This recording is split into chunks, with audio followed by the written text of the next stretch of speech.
All right, John H. Lilly here ahead of the Hoover game on Thursday night, John. Just first of all, it's game week now. How much prep have you done on Hoover, and what do you know about those guys? They've got some new guys, but still pretty good. Well, they don't have too many new guys. I mean, they really lost their main dog, but pretty much everybody else they have are coming back. They're the best team on our schedule. I mean, that's the measuring stick. So in a lot of ways, this is really good because, we can see, we can see where we're at. So it's a test for us as much as it is preparing for them to see where we're at. And like I said, they're the best team on the schedule. We can say that they beat Princeton in the playoffs. So, you got to say they're the best team on our schedule. So, with that being said, we've gone against each other so much in the last 3 years. I think we're very familiar with each other. So, I don't think it's an advantage or disadvantage to play on Thursday. So, we know each other very well. It seems like it's more of a rivalry than you would expect from a team where you've only played twice once in the regular season, once in the playoffs, and that's it.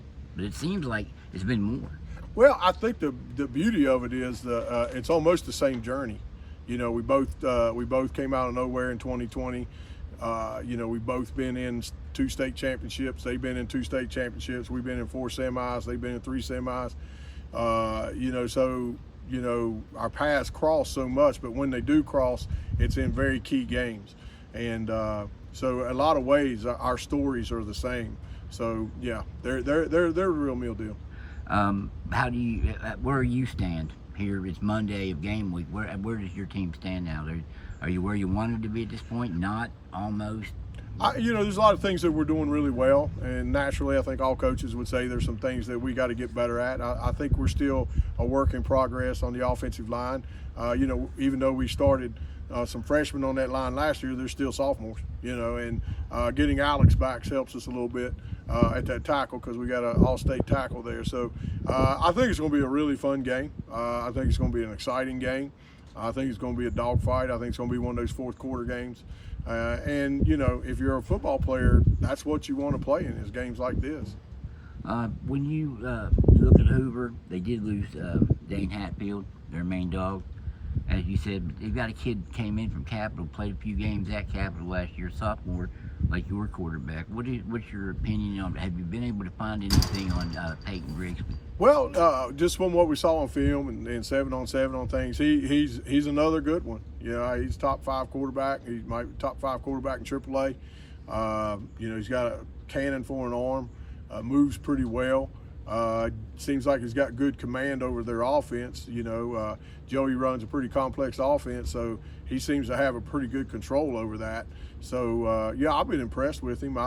You got to respect him. He's a good football player. Played him last year. It was 37-30. You were up, I think, 16. I know you probably don't like reliving this, but you guys were up 16 at the half. What do you glean from that you can maybe use this year? Well, I think they made good adjustments. They got a great coaching staff. They got like 4 head coaches on that coaching staff that's been head coaches at some point in time, and they made good adjustments. I thought we were out of shape a little bit. I've kind of had that in the back of my head for a whole year about us getting in shape and being able to play 4-quarter game early in the year. So, they made good adjustments, and we were out of shape. And John, tough opener, but it's not the only tough game you got on your schedule. How tough is it to have to go against the kind of schedule you're going against? You mentioned Princeton, they're 3A, Hoover 3A, 3 very good Ohio schools in there. Now you're at game week. Yeah, Bluefield and Scott. Bluefield and Scott, both everybody on the schedule, just about. You may have a couple that you should probably be obviously favored in, but I mean, these are games that can go either way. What's your thoughts on the schedule now that you're here and you're preparing for the first one? Well, we're really banking on strength of schedule points. Bluefield was 4-6 last year and hosted a home playoff game. But I think we'll be battle tested. My goal is this: if we make the playoffs, I think we're a very hard out. I really do, and I believe in my team. I think we have as much or more talent than we had in 22 state championship team. We may not be as mean, all right, but we're not playing that 22 schedule. So I think a lot of people might look at those scores sometimes and think that this is a different team, but we're playing we have a different journey this year. And but we wanted 10 games. We're going to accept the challenge. We're going to make lemonade out of lemons. And you know, people that don't want to play us and keep us down, we're going to try our best to prove that we can play with anybody. So it's the next challenge for our program. And you know, I believe in my guys. I think we'll battle every week. And the goal for us, and we're going to talk about it as a team a little bit tomorrow, is, you know, if we make the playoffs. You know, I was listening to Freddie talk, make the playoffs, because if we make the playoffs, I think we're going to be a tough out. So, you know, that's where we want to be. Everybody's excited in August. Who's going to be excited in mid-November? Well, you really believe this team has as much talent as the 2022 team without the meanness?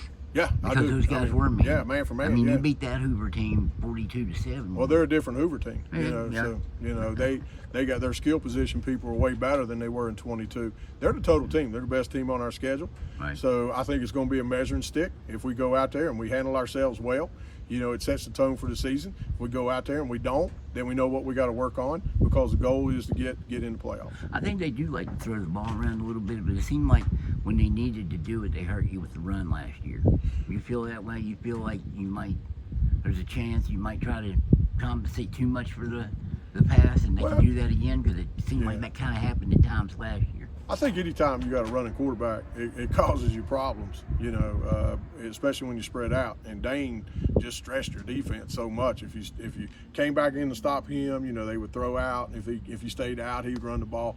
You know, we're kind of expecting the same thing Friday night, but you know, losing Judah and Atticus and them losing Dane, you know, it's kind of the same thing. So we'll just have to see how that pans out.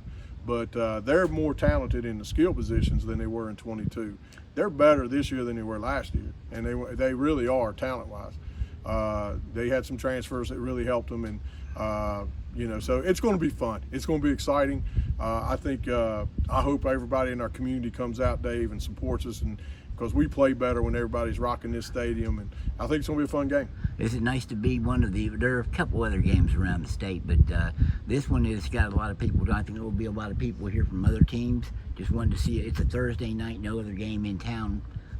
So I mean, you are it. Is it fun being like a marquee?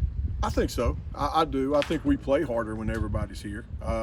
You know, society's different now, you know, so, you know, you got to navigate some really rocky waters sometimes with social media and all that kind of stuff, but it's going to be really exciting. This place really rocks. You've been here a couple times when it's rocking. It's a small stadium, so we can pack it.